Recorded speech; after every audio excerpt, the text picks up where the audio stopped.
تو ان چیزوں کو بڑا ملحوظ رکھنا چاہیے۔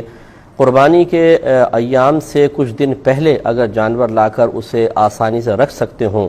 چوری چکاری کا اندیشہ نہ ہو، اور بچوں کی طرف سے یا دیگر لوگوں کی طرف سے شدید اذیت پہنچانے کا یقین نہ ہو، تو پہلے سے لانا بہت اچھا ہے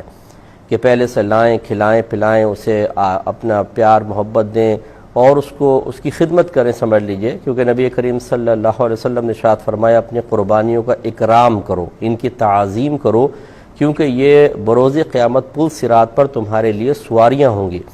تو اس کا مطلب ہے کہ قربانی کے جانور کی تعظیم کرنی چاہیے، اور تعظیم کا مطلب یہی ہے کہ اسے اچھے صاف ستھرا جگہ پر رکھیں، اسے کھانا پینے کا خیال کریں،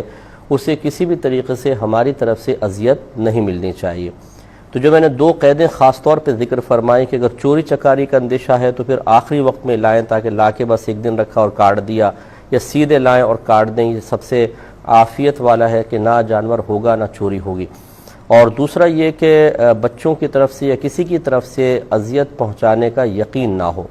ہم بعض اوقات جانور لاتے ہیں، بچوں کے حوالے کر دیتے ہیں، بچے اس کو باہر لے کر جاتے ہیں اور پھر کوئی یہاں سے چونٹ رہا ہے، کوئی وہاں چونٹ رہا ہے، کوئی اس کو لکڑی چبو رہا ہے، اور وہ بھاگتا ہے جانور، پھر بعض اوقات چھوٹ جاتا ہے اور عجیب تماشا بن جاتا ہے، اور بعض تو مار رہے ہوتے ہیں، اور بعض جگہ تو یہ بھی دیکھا گیا اگر اونٹ قربانی کے لیے لے کر آتے ہیں تو اس پہ سواریاں شروع ہو جاتی ہیں۔ یہ سب دیکھیں ناجائز ہے۔ جانور کو گھمانا کوئی مسئلہ نہیں ہے، یہ کوئی ناجائز نہیں ہے، لیکن اس کو اذیت اور تکلیف دینا، چھیڑنا، اس کو بھاگنے پر مجبور کرنا اور اس کو بدکانا، اور پھر مطلب یہ کہ موٹی رسیوں سے اس کو چاروں طرف سے کھینچنا، اس کے منہ کو کھینچنا جس سے زخمی ہونے کا اندیشہ ہو، یہ سب خلاف سنت اور مکروہ ہے، اور اس کا بروز قیامت جواب دینا ہوگا۔ اسی طریقے سے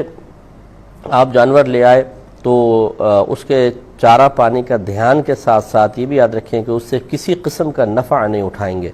جیسے ابھی ایک تو اشارہ میں نے کیا کہ اونٹ پر بیٹھ گئے جی، اونٹ کی سواریاں کر رہے ہیں، اللہ نہ کرے کوئی یوں کرے کہ چلو جی محلے کے بچوں سے لاؤ بھی 5-5 روپے لاؤ، 10-10 روپے لاؤ، تم ایک چکر لگا دیتا ہوں گلی کا۔ تو قربانی کے جانور سے کچھ کمانے کی کوشش کرنا یہ شدید ناجائز ہے۔ اگر کسی نے ایسا کیا ہے تو اللہ تعالیٰ کی بارگاہ میں توبہ کرے، اور جتنا پیسہ اس نے حاصل کیا اتنا پیسہ صدقہ کرنا واجب ہوگا۔ اسی طریقے سے بعض اوقات گائے ہوتی ہیں، وہ مطلب دودھ دینے والی ہوتی ہیں، لے آتے ہیں بعد میں پتہ چلتا ہے، تو کچھ لوگ اس کا دودھ نکال لیتے ہیں یا بکری کا دودھ نکال لیتے ہیں اور کہتے ہیں چلو چائے وائے بنا لیں گے اس کی۔ تو اگر بعض اوقات ایسا ہوتا ہے کہ تھنوں میں دودھ باقی رہے تو اس سے گائے کو، بھینس کو یا بکری کو اذیت ہوتی ہے، تو وہ دودھ نکال لینے میں تو کوئی حرج نہیں ہے، لیکن اس سے انتفاع یعنی ذاتی نفع اٹھانا شرعاً منع ہے۔ نہ بیچ سکتے ہیں، نہ خود استعمال کر سکتے ہیں، بلکہ کسی غریب کو صدقہ کر دیں تو یہ اس کا بہترین طریقہ